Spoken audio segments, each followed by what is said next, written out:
All right, boys, welcome back. This is episode 4 of Numbers and That for investors.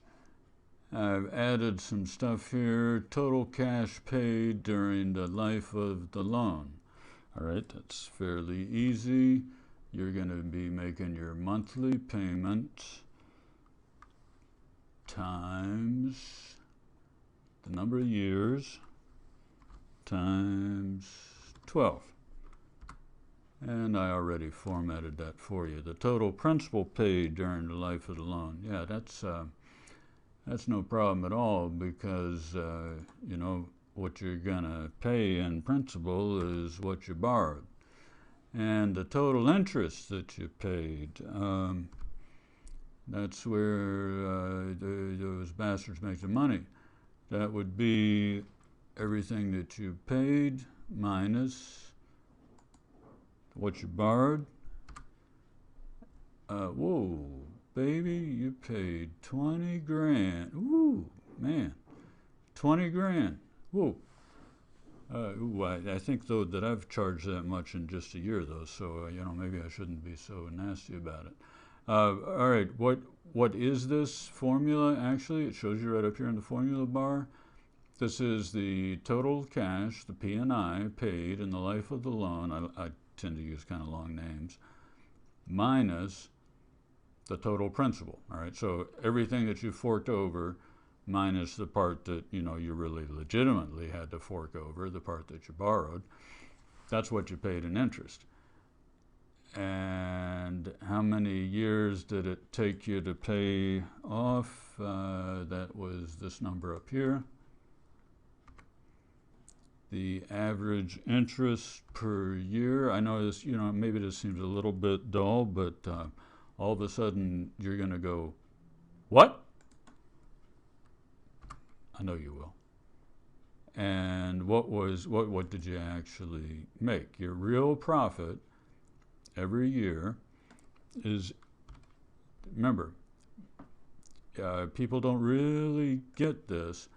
The NOI is yours. When you hit NOI, it's over. Stop. You're done. Calculations are all finished. It's all financing after that. And you think, oh, well, shit, but that financing piece, I had to pay some cash for that. I mean, that was a large lump of cash. In fact, my cash flow left is a trickle. Quit your pissing and moaning. That shit doesn't matter. I'm going to show you what matters. The NOI is yours. The only part of the NOI that you don't get to keep is interest expense. Period. That's it. That's it. That's all. This is a miracle. This is major. This is a big, all right, it's a big fucking deal.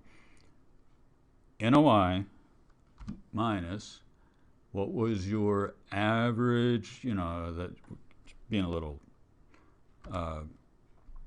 loose with stuff to say there's such a, to average that. Okay, but anyway, your NOI minus more or less what you paid in interest expense during the year, and your total return is going to be, this is what you made in a year,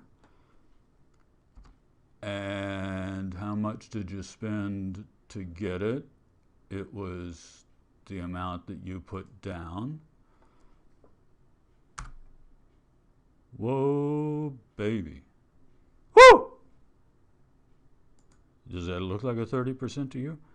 Does that look like you're holy shit. Are you renting at cap 10 and making 30% on your money? Actually, I'm asking for some help here because I can't believe that really is the right number. If I've screwed this up, I sure hope that somebody will help me out now before I go and invest everything that I got in houses. They're houses here, they're not out. Okay.